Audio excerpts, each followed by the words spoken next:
When you were a kid, if you ever played rock, paper, scissors, but the person you were playing rock, paper, scissors with would like sneakily delay their decision just a little bit after yours so they could see what you did and then they could like have the right answer every time. If you ever had like an older sibling or a friend that did that to you as a kid, you're gonna like this episode of Locked On Vikings. Ooh-wee! You are Locked On Vikings, your daily Minnesota Vikings podcast, part of the Locked On Podcast Network, your team every day. What's up, everybody? Welcome to a Friday episode of the Locked On Vikings podcast, part of the Locked On Podcast Network, your team every day. As always, I'm your host, your pal, and the kid you copied off in math class. My name is Luke Braun. You can find me on Twitter at Luke Braun NFL. Show is on Twitter at Locked On Vikings. You can find a bunch of other links in the show notes. Today on the show, it's Bold Prediction Friday, which is what we'll do at the end of the show, but I also want to talk a little more about the Arizona Cardinals. I want to talk about their defense. We've got some injury report stuff to do, and just a little bit more about defending the option. We talked about the option a lot on yesterday's show, so go check that out if you want a quick primer on just like how it works. If you're not familiar, you want a refresher, but otherwise come on a little journey with us. I guess we should start with the news though, and none of it's good. So in addition to Anthony Barr continuing to be a DNP, and we talked about yesterday, I don't have a lot of optimism that he's going to play much this year. I have a little bit of concern that his knee is arthritic and that once they figure out the pain management of his knee, it's like going to be very limited how much you can put stress onto it. I also should tell you that the rest of the injury report didn't change, except Eric Kendricks was added to it. And he was a DNP with a quad injury, which I think was the same injury he suffered last year. So yikes. And an MRI, according to Courtney Cronin of ESPN, an MRI is going to be done on that to determine its severity. Must have happened in practice over the day or something like that, or in training or something. Not a lot of information on what it is, but the Vikings are concerned about how it will affect his availability. So at least going into this game, as it looks right now, as of this recording, the Vikings are going to be down 2 linebackers, and that's going to make it really difficult for them to defend the option. The option is a staple of the Arizona Cardinals defense, and defending it without 2 very experienced, very veteran linebackers that are very disciplined is going to be really difficult. Now, I think if Nick Vigil can play, he was, I think, limited again. He's still dealing with an ankle injury, but if he's limited all week, there's a decent chance that he goes. And then you'll kind of be with Blake Lynch and like Ryan Connolly and all those guys. And Ryan Connolly, again, he's got a couple of years of experience in the league. So these aren't fresh, these aren't raw guys. These aren't green guys, except for Chaz Surratt, who probably won't play from scrimmage. I would imagine he's the last guy they want to put in on the linebacker core. He's mostly special teamer right now. And then Troy Dye and Blake Lynch, and obviously those guys have to get a little bit more run as the depth chart is tested here early in the season, and we don't know for how much of the season. So we'll have to see how that goes. I've always been okay with the linebacker depth, though. I thought that was one of my positions that I don't know. I think Blake Lynch showed a lot in the game against Cincinnati. Like, I feel better about him than I did after the preseason. He had a strong preseason, but it was like, how much can I trust this? Can you do it in a real game? And he wasn't, this superstar. I don't think he was starting quality or anything, but he could do simplistic tasks, which was more than we could say about him last year. I don't mind Nick Vigil. I think Troy Dye has come a long way.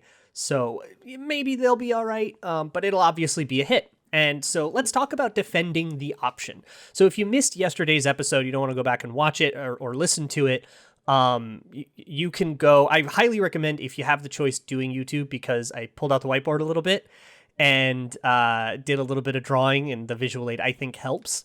But for defending the option, it's really difficult, and it's especially difficult in college where the option is everywhere.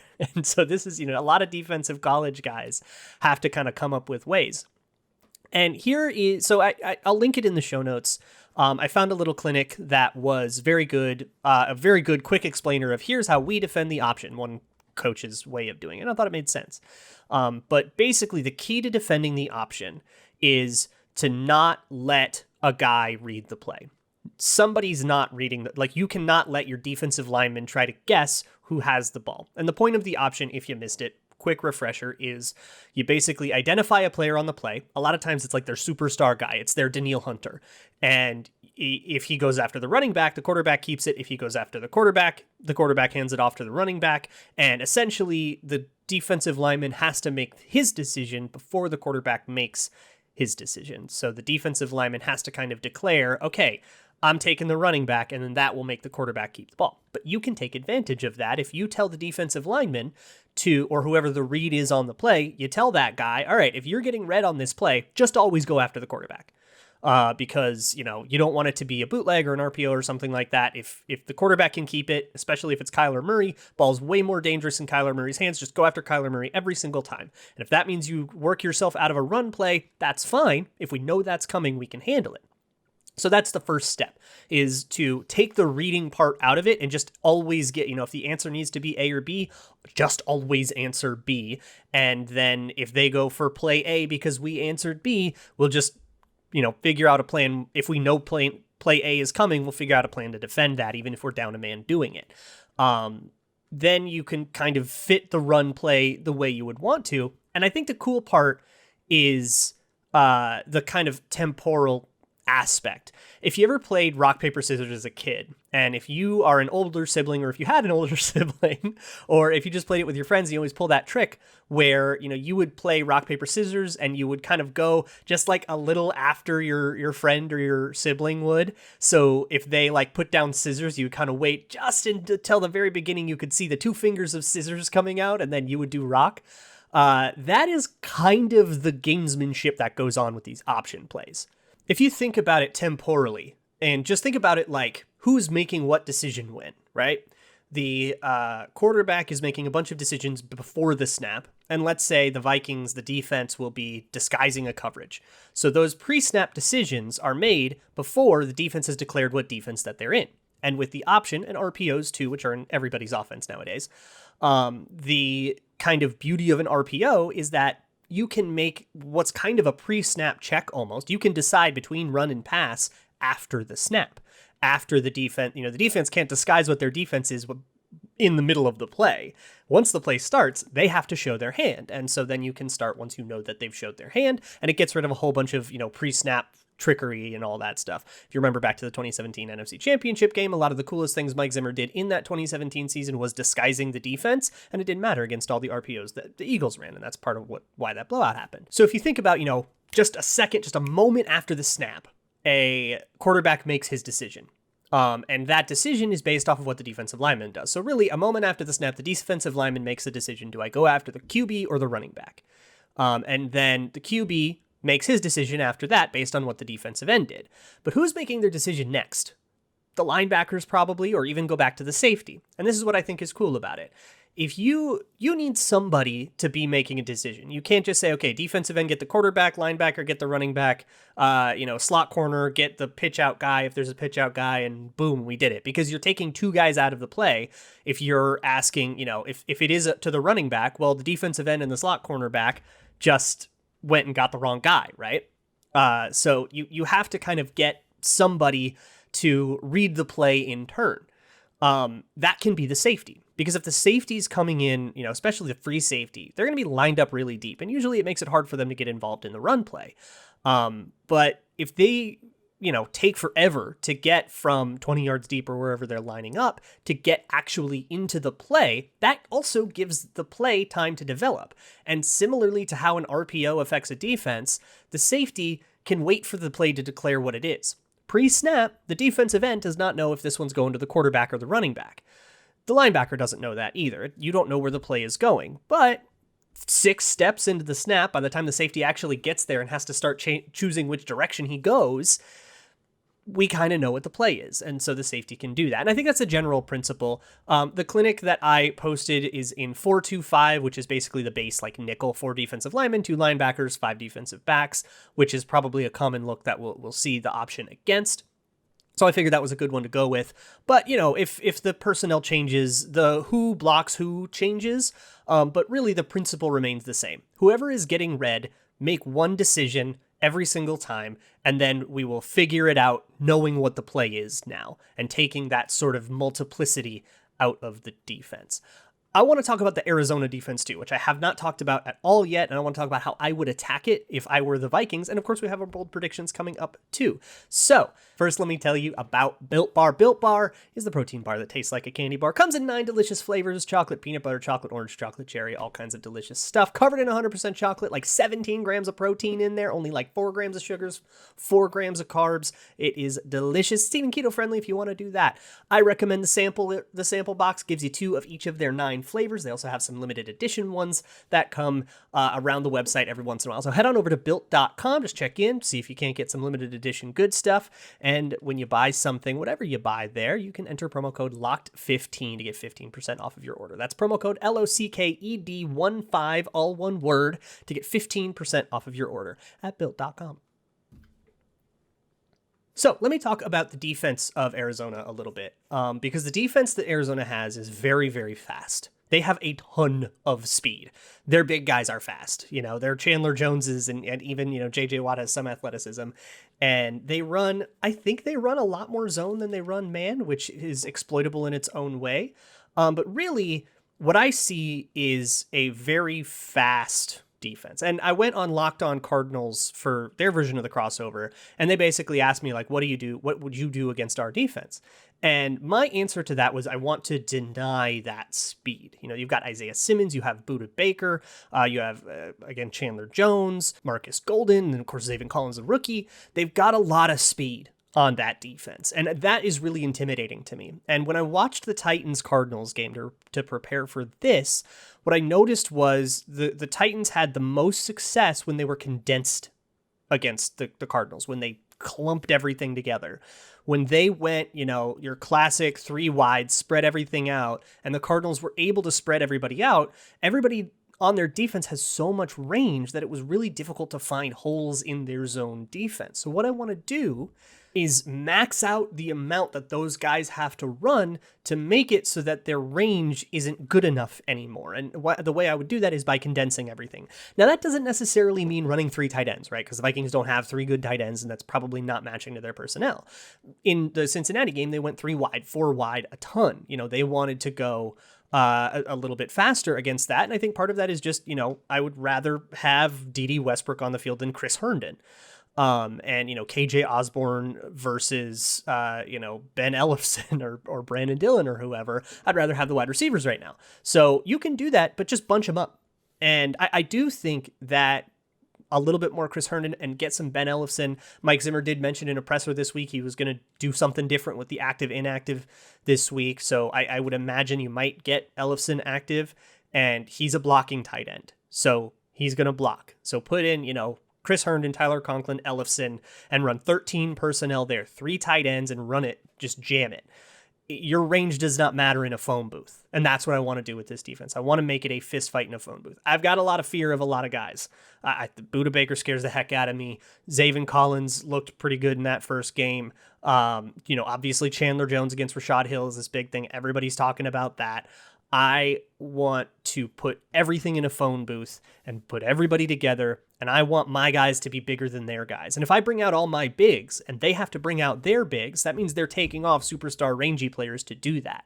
And that's a win for me as well. So that's what I want to do to Arizona. I want to make this a physical game. I like the odds better in a physical game than in a finesse game against the way that Arizona is built. And I also just want to say, there's a lot of doom about this matchup because they just blew out the Titans, who are like the exact same team as the Vikings. And that's, of course, really scary.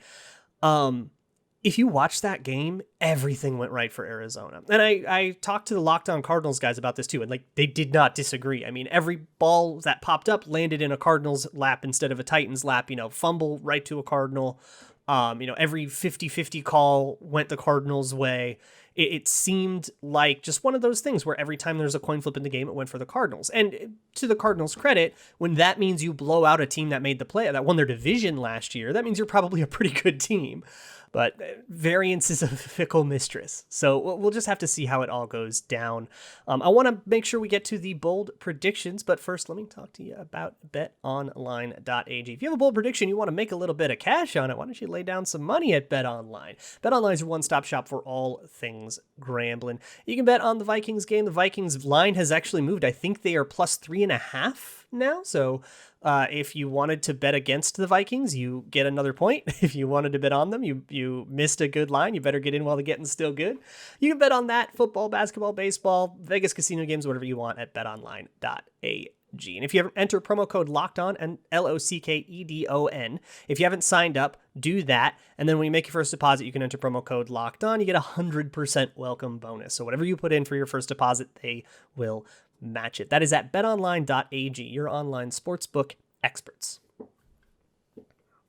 All right, everybody, it's time for bold predictions. Y'all know how this works. Give me your spiciest takes. I'll ask for them sometime, usually Thursday morning. Give me your spicy takes. I'll read my favorites on the show. If you get them right, I don't know, I'll buy you some Built Bar or something. Nobody's done it yet, though. So let me go back over yesterday or last week's, because it's always fun to see just how close people got. The first one was Gabriel Greco. He said every touchdown involves a rookie skill player. Didn't quite get there. Had a couple Thielen, a T. Higgins, a Joe Mixon. You did get the Jamar Chase. You got one rookie.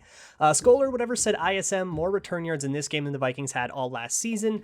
That was 69 was the record that we were aiming at. Don't think we got there. Yeah, so Emir Smith-Marset was only kick returns. He got 21 yards all last season. The Vikings had like 700 yards in kick returns.